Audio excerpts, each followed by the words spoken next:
Well, speaking of your life, which again has been an amazing one, I'm gonna take you back because next year is the 20th anniversary of Maid in Manhattan. Can you believe it's been 20 years? Out of here, dude. It's Ty. What are you talking about? Ty, don't eat.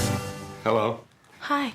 This is Christy. He's got a giant gray dog. I'm gonna go walk with him, okay? Come with us, if your husband wouldn't mind. She doesn't have a husband. I don't have a husband. Come on, let's go. Look, I had to Google what year Maid in Manhattan came out. Same year that she was dating Ben Affleck way back when. Did you ever get to meet him? Was he on set? You did. So we met him during, so when a movie comes out, there's a thing called a press junket where you go do interviews, sit down in a room, in like a hotel room, and you just go from room to room to room and do a bunch of interviews. And he was with her at that time. And he was the sweetest dude ever. Wow. I loved him so much. Yeah, the same thing. I was like, I don't know what to expect from this guy. He's a huge star. Why would he have time for me? And he was so nice to me, man. So when you read, like the rest of us, that they had rekindled their whole thing, what was your reaction? Great. They're both awesome people. I respect the hell out of them. And they're great actors. And they're a power couple. All for it. And look at you now. Yeah. I mean, what was your favorite memory working with J-Lo on that film? Dude, I mean, so I had worked on previous films when I was younger and like with some pretty big people, but at that age, 10 years old, you really have a full understanding of who you're working with. I knew who J-Lo was. Right. I knew how big of a star she was. And I also knew at that time, I'd been acting long enough to know when people were gonna be like, you know, diva and stuff. And so she wasn't at all, dude. She like taught me so much about how to be a professional as an actor that I didn't realize she taught me until I was older. I was like, where did I get these like morals from? And I thought back and I was like, J-Lo was always on time, always there, the most respectful person and professional person I'd ever worked with at the time. So she's awesome, dude. I love her so much and I respect her so much. I love her, I miss her. Where are you? I was gonna say, do y'all keep in touch at all? We saw each other one time. I hosted the Teen Choice Awards in like 2013, 14, and she was there and I danced with her on stage. That was it.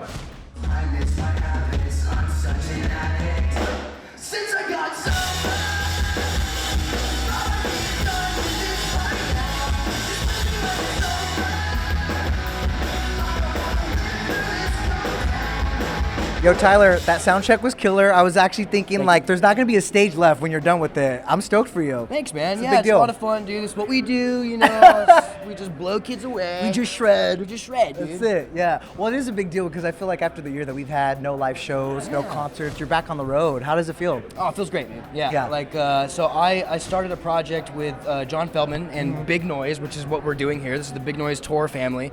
And as soon as I started that project, I started releasing stuff, and then COVID happened. So I didn't really have a chance to tour it, you know? So a lot of kids have been waiting for like a couple of years to hear these songs live. So, dude, very excited. Come on. So stoked. Not to mention the fact that you're at the Roxy, which I feel like is one of the most iconic LA venues, and 2 sold-out nights back to back. Yeah, it's pretty great, man. It's pretty cool. It's pretty great. I also played the Roxy like 10 or 9 years ago on this same day. Shut up. Yeah. Like this same day? This same day. Get out of here. Yeah, with my old band when I was still a kid. Yeah. So I was going to say, this is what, your solo debut, right? It is, yeah, right. Drugs, the EP is out. Thank you. I mean, is it fair to say that this is probably one of your most personal and honest pieces of work yet? Absolutely, yeah. Every time I write stuff, I always try to be really transparent and honest. When I was writing this album, I was going through sobriety and overcoming addiction. And so, yeah, it's super honest. I've seen a couple of reviews on Twitter from fans saying, hey, this song is really helping me. I went through a similar situation. And I wasn't really looking for that, you know, but it's awesome that I can, like, you know, be relatable to people who are going through the same thing. And you know, I was just writing what I knew, and at that moment, I knew getting sober. Right. So, was there a part of you that was almost nervous to drop this because you are so raw and so honest in it, or were you thinking to yourself, this could help someone? Yeah, definitely more on the latter. You know, I was thinking that this could probably help someone. I wasn't trying to do that, you know, but in the back of my head, if there were any nerves, which there weren't, but if there was a little bit, it'd be like, it would be curbed by, you know, people could probably get something from this. You know, I just love being honest because I've been in some weird scenarios and people look up to me sometimes, and so they can be like, well, if this guy's going through it and he's doing okay, then maybe I can. So. And for the first time, I feel like there's this unique shared experience, right, with the lockdown and the pandemic, and everyone was kind of going through it. I mean, what would you say is the biggest thing that you learned about yourself in 2020? Yeah, I mean, that I've got some stuff I got to take care of. You know, I never.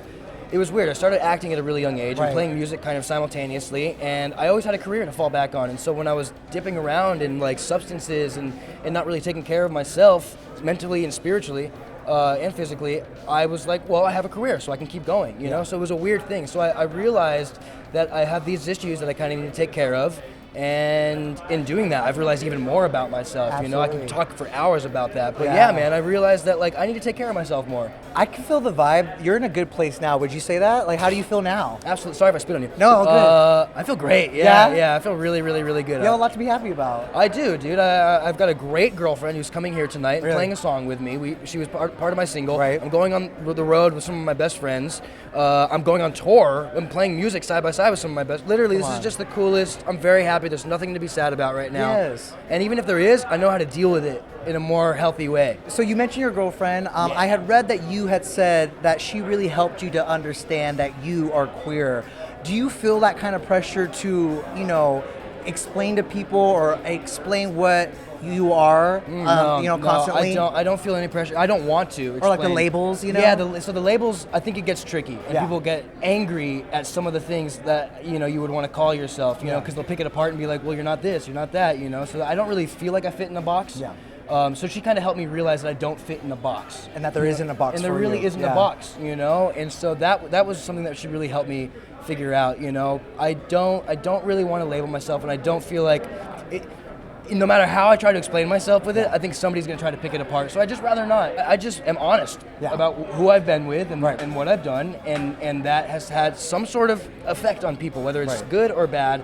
I'm like, look, I'm honest. Here's what I've done. Here's who I've done it with. I'm not going to label myself. You can if you want. I turn it over. I turn it over. In the past life, I was a low life. I was sinking down just like a stone. I lost my way, but now I'm coming